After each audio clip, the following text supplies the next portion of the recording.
Hi, Babile. Hey yo, what's up everybody? It's your boy Feedback bringing you some more great content, and we're back again with another great video. It's another day with Is It Worth It?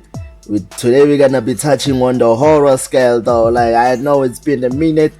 Actually, I'm not sure if I've actually brought horror on the channel yet, because of like I haven't seen like a really good horror movie in a minute. I'm not gonna say like, like I haven't seen a really good horror movie in a minute, and I'm not gonna lie, like, today we're definitely gonna be talking about the Boogeyman though, 2023, the one that just came out. Whew. From it was based on the Boogeyman that was actually from Stephen King, the Boogeyman. Like, I ain't gonna lie, I really did enjoy this one. Like, it's one of those horror movies whereby like it doesn't take you 4 hours or 3 hours or halfway to the movie or at the end of the movie for you to actually see the monster that you're dealing with. And that was a really nice touch, I ain't gonna lie. But without further ado, if you vibe with me or you like my content, you vibe with me, remember, hit the like button, subscribe with the notification bells on for more great content like this, and let's get to it. Well, the Boogeyman, like, it follows a family, like a family of 3. They just lost their mother, and then like the 2 children are basically the entire family is coping on how to survive with that. But it has like an interesting scenario whereby like Lester, whereby it was the father of the first family that actually have seen tragedy, because of at the opening scene, like, we actually see the monster, like the Boogeyman, devour. It actually doesn't devour, but it's more like the first presence of, okay, like, this is gonna be wild, because it actually takes an infant, bro. It takes a toddler, bro. Like it's one of those movies whereby like the first death of the movie, it's actually a child, which is like, damn, where are we going with this one? But either way, Sadie is struggling to Sadie, whereby is the daughter of Dr. Will Harper, whereby is the therapist and stuff. Yeah, Sadie is struggling with the death of her mother. Like, she's finding it hard to accept or move on. Actually, it seems like the mother she I think maybe she's been dead for a week, I'm not sure, but it seems like her death wasn't that long. So Sadie is finding it hard to move on or let go or actually accept that the mother is no more. So she feels like she has to wear her clothes, try to keep her clothes, because of if she feels like she doesn't do those things, it will be her losing or forgetting about her. So she's finding it a little bit hard. So Will is also working overtime, like he's doing his best as a single parent. It's definitely not easy losing like a member of the family. Like, it's definitely not easy. So we got the family that's struggling, and we got Lester. Like, he actually shows up as a bum. We don't really get to know much about Lester, because of like the moment we get to see him, he dies. Like, he dies because of Will Harper is a therapist, so he takes his patients home. He doesn't have like a separate office whereby like he will go to work and then come back and then go to work. No, he works at home. I believe that's a decision maybe he made after the wife died. I'm not sure, I'm just speculating here, but we're not here for me to speculate. So with that happening, Lester actually comes to Will's house, and then he was like, yo, I need to talk to you. He never made an appointment. He's not even a client. Like, he was like, I thought you're the only one who can help me out. You could understand. So he while they're talking, like, he actually brings out a paper. That's where Will gets a little bit freaked out. He walks out of the room, and then I believe he's be calling the cops. That's where the second death of the movie happens. That's Lester's death. So like Sadie and stuff, like, it's a lot of things happening. So Sawyer is the younger daughter of Will, the baby sister of Sadie. So she's actually the one who gets to see the Boogeyman first. Cause bro, we are almost like 15 minutes or 30 minutes in. I ain't sure we get to see it, bro. Like, we get to see it because of it comes out of the closet and then jumps straight under the bed of Sawyer, and Sawyer was like, she sleeps with a lot of light, like she has a lot of night lights. She's really afraid of the dark. Are you afraid of the dark? Anyway, so she has like this moon ball thingy. I'm not sure, but yeah, it's like a nightlight. So she goes under the bed. That's when she first see it, and she's like, she freaks out. She goes to her sister and stuff. Like that's where it actually kicks, bro. Like it kicks in. So when that happens, with that happening, we get to see yo, you know, I've been talking for more than 5 minutes and I haven't actually described the monster. So this monster doesn't actually behave like a demon. I wouldn't even call it a demon, because of it's definitely a creature from another dimension. I would say it's a creature.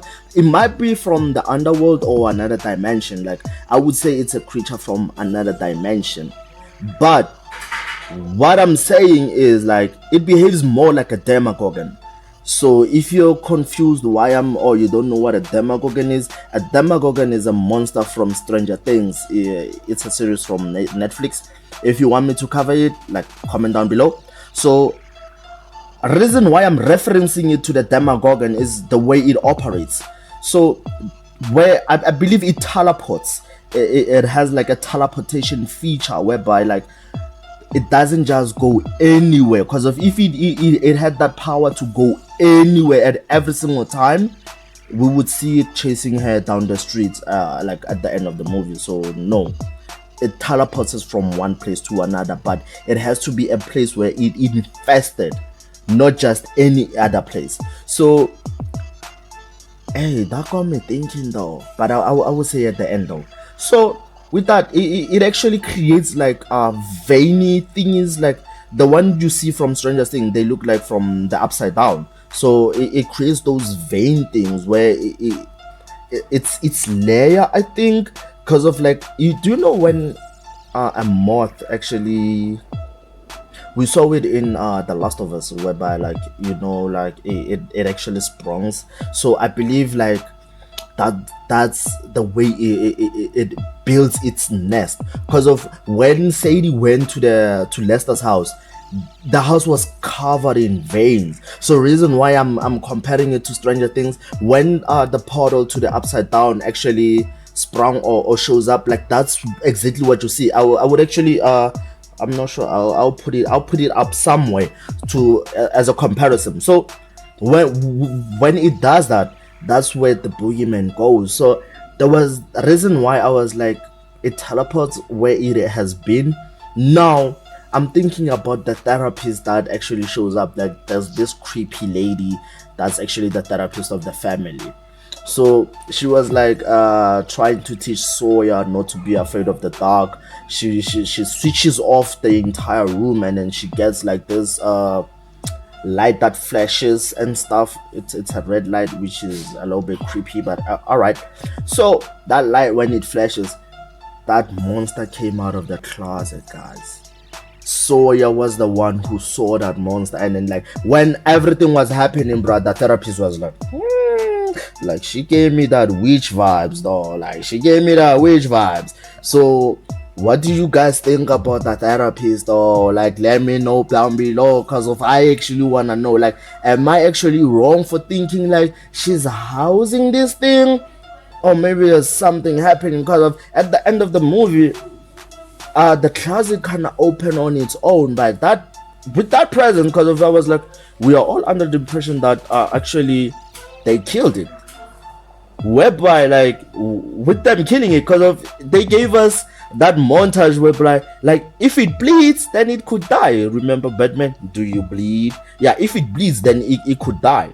Because of the only way she found out like it could bleed, that was Lester's wife. I forgot her name. She was the one who actually kidnapped Sadie, and she was like, I have a plan on how to stop it, stay in the light and everything. She actually kidnapped Sadie, and then it was like, yo, I got a plan. And then when she switched off the light, it came out like instantly. Switching off the candle, like the montage was amazing. Guys, I really love this movie. Like I really did enjoy this movie. So you have to see it to experience. Like it's not It's not too creepy, it's not too spooky. It has that thing, you know, when you're hungry for a really nice horror movie, it will definitely scratch an itch. It will scratch an itch. It's not too creepy. The montages, bro, the jump scares are okay, not too scary. Like, it depends on who you are, but I really love horror movies, so it's gonna take a lot for you to, you know, unlike the Nun. So I really did enjoy it. Like, I really did enjoy it, so I would definitely recommend you watching it. So the Boogeyman, bro, like 2023, I would give it an 8.5. Like, wow, they really did an amazing job. Like, they really did an amazing job. So when they actually from the start to finish, even the plot, like, you could actually see inspirations from many things that we know, even though I'm not saying like they might have got the inspiration from Stranger Things, but when I actually watched it, I actually got the vibes, since like I really do love Stranger Things. Like, I got that vibe. I was like, damn, bro, season 1 of Stranger Things, that was something. Like, it gave me that vibe, you know. So me watching the Boogeyman, it actually scratched an itch for a really good horror movie. It has a really nice storyline. The acting was on point. Sawyer was amazing, and there's like Sawyer. I don't know her real name. I'm using their character names. They were really amazing, guys. Like, you really have to watch it for you in order for you to believe it, if it's good or bad. But that's my review, that's my honest opinion. I'm not being biased and everything. That's my honest opinion. So tell me, have you watched the Boogeyman yet? And then if not, has this video made you want to watch it, or are you still afraid of the spooky elements or what thing? But I would definitely want to hear your comments. Definitely comment down below. Let's talk more about the Boogeyman. Tell me what you think about it. Tell me what you think they could have done. And then, do you think maybe it might get a part 2? Because of, from what I've seen, it might have a sequel, but that's my own opinion. So definitely. And then if you made it this far, it means you're vibing with me. So consider hitting the subscribe button for more great content, and it means I will be able to, you know, bring more, support the channel, and then a like to the channel will definitely help me out. And then until next time, my brothers and sisters, feedback signing out. Until, well, do enjoy your days. It's not spooky season yet. Halloween is yet to come, and then I definitely can't wait for all the spooky elements. Well, that's, thank you. Well, that's it from your boy. Goodbye.